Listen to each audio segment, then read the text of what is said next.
નમસ્કાર દર્શક મિત્રો, પોરકે ગુજરાતી ચેનલમાં તમારું સ્વાગત છે. જાણીએ આજના સૌથી મોટા સમાચાર. ગુજરાતમાં એક સાથે 4 વરસાદની સિસ્ટમ થતા ભારે વરસાદ. દિવાળી સુધરશે, મોદીનું મોટું એલાન. ખેડૂત પોર્ટલ ખુલ્લું મુકાયું. ખેડૂતો ખાતર માટે વંચિત નહીં રહે. આ ખેડૂતોને 21મો હપ્તાના પૈસા નહીં મળે. સરકારનો મહત્વ નિર્ણય. જન્માષ્ટમીના દિવસે સોનું થયું સસ્તું. અને આજના સૌથી મોટા ખેડૂત સમાચાર. તો મિત્રો, તમામ નાના મોટા સમાચાર જાણીએ તે પહેલા પોરકે ગુજરાતી ચેનલ પર નવા આવ્યા છો તો ચેનલને જરૂરથી સબસ્ક્રાઇબ કરી લેજો.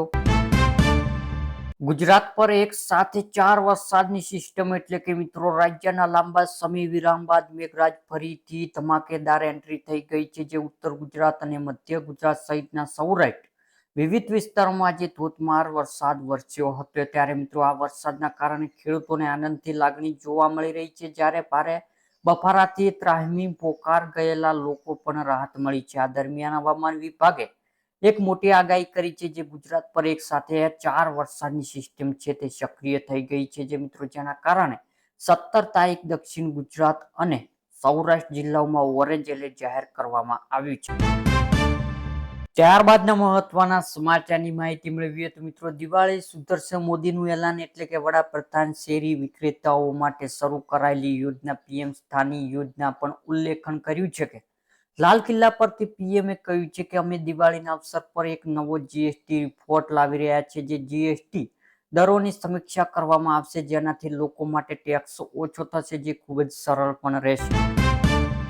ત્યારબાદના મહત્વના સમાચારની માહિતી મેળવીએ તો મિત્રો, ખેડૂત પોર્ટલ ખુલ્લું મુકાયું એટલે કે ભાગ્યાત ખાતાના વર્ષ 2025 અને 26 માટે સહાયલક્ષી યોજનાઓ લાભ લેવા માટે 18/8/2025 અને તારીખ 1/9/2025 સુધી ખેડૂત પોર્ટલ પર ખુલ્લું મુકાશે, જે ખેડૂત ઓનલાઈન અરજી કરવાની રહેશે. ત્યારબાદના મહત્વના સમાચારની માહિતી મેળવીએ તો મિત્રો, ખેડૂતોના ખાતરથી વંચિત રહે તે મંત્રી અને અધિકારીઓએ મુખ્યમંત્રી સ્પષ્ટ આદેશ એટલે કે ગુજરાતમાં ચોમાસાની સિઝન અડધી પતવા આવી છે, ત્યારે ખેડૂતો શરૂઆતમાં સારો વરસાદ થવાનું વાવેતર કર્યું છે, જે બીજી તરફ વરસાદ અચાનક ખેંચાઈ ગયો છે અને ખાતરની અછત ઊભી થતા ખેડૂતોની મુશ્કેલી મુકાયા હતા. ત્યારે મિત્રો રાજ્યમાં ખાતરની કાળાબજાર અને ડેરાફેરીના અનેક બનાવો સામે આવ્યા હતા, જ્યારે મિત્રો ખાતર માટે ખેડૂતોને લાઈનો લાગી હોવા બનાવો પણ સામે આવ્યા હતા. ત્યારે ખાતર માટે તરસતા ખેડૂતો સરકાર સામે બાયો ચડાવી હતી.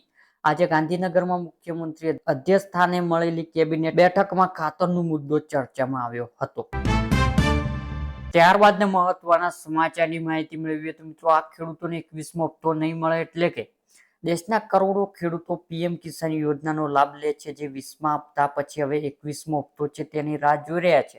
તમને જણાવી દઈએ કે 21મો હપ્તો ફક્ત ખેડૂતોના ખાતામાં જ જમા થશે, જે ખેડૂતો અત્યાર સુધી કેવાયસી કર્યું છે અને બાકી બધી માહિતી યોગ્ય રીતે નોંધી છે. જે ખેડૂતોની કેવાયસી કર્યું નથી અથવા તો દસ્તાવેજો મેળ ખાતા નથી, તેમના હપ્તા પૈસા રોકાઈ શકે છે, જે આધાર કાર્ડ નંબર, બેંક ખાતાની વિગતો અથવા તો નામની નાની ભૂલ પણ હપ્તા અટકાવવાનું કારણ બની શકે છે. જે યોજના નિયમ સ્પષ્ટ લાંબા મેળવવા માટે રેકોર્ડ સંપૂર્ણ સાચો અને અપડેટ હોવી જોઈએ. આવી સ્થિતિમાં જે ખેડૂતો વિગતો મેળ ખાતો નથી, તેમને તાત્કાલિક સુધારો કરવો જોઈએ અને શક્ય તેટલી વહેલી તક કેવાયસી પૂર્ણ કરવું જોઈએ, જેથી આગામી હપ્તો એટલે કે 21મો હપ્તો તમારા ખાતામાં આવી જાય.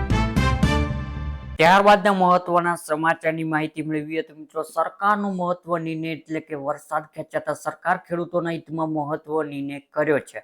જે રાજ્યના સરકાર પ્રવક્તા ઋષિકેશ પટેલે જણાવ્યું છે કે મહેસાણા જિલ્લામાં ખેડૂતોને જે 10 કલાક વીજળી આપવામાં આવે છે, જે વીજળીની માંગ વધી છે, તેમને કોંગ્રેસ પર પાર્ટી તાપી પ્રોજેક્ટ મામલે અફવા ફેલાવવાનો આરોપ લગાવ્યો હતો. આ પ્રોજેક્ટ રદ કરાયું છે અને સરકાર હવે આ પ્રોજેક્ટ આગળ નહીં વધારે. હવે આ સિવાય સરકાર ખેડૂતોને 8 કલાકના બદલે 10 કલાક વીજળી આપવાનો નિર્ણય કર્યો છે.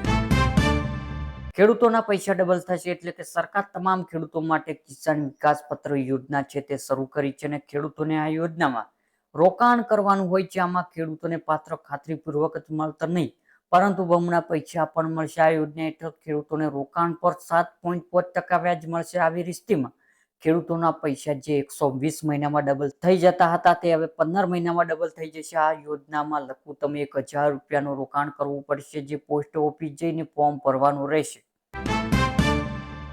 ત્યારબાદના મહત્વના સમાચારની માહિતી મેળવીએ તો મિત્રો જન્માષ્ટમીના દિવસે સોનું થયું સસ્તું, એટલે કે જન્માષ્ટમીના દિવસે બજાર ખુલતા સાથે જ સોનાના ભાવમાં ઘટાડો થયો છે. આ સાથે અમદાવાદ, સુરત, રાજકોટ અને વડોદરામાં 22 કેરેટ સોનાના ભાવ 52,840 રૂપિયા, 24 કેરેટ સોનાના ભાવ પ્રતિ 10 ગ્રામ 1,01,280 રૂપિયા. દેશના મોટા રાજ્યમાં 1 કિલો ચાંદીના ભાવ 1,16,200 રૂપિયા પ્રતિ કિલો પર ટ્રેન્ડ થઈ રહ્યું છે, જે ગઈકાલે સરખામણી આજે ચાંદીના ભાવમાં લગભગ 100 રૂપિયાનો વધારો થયો છે.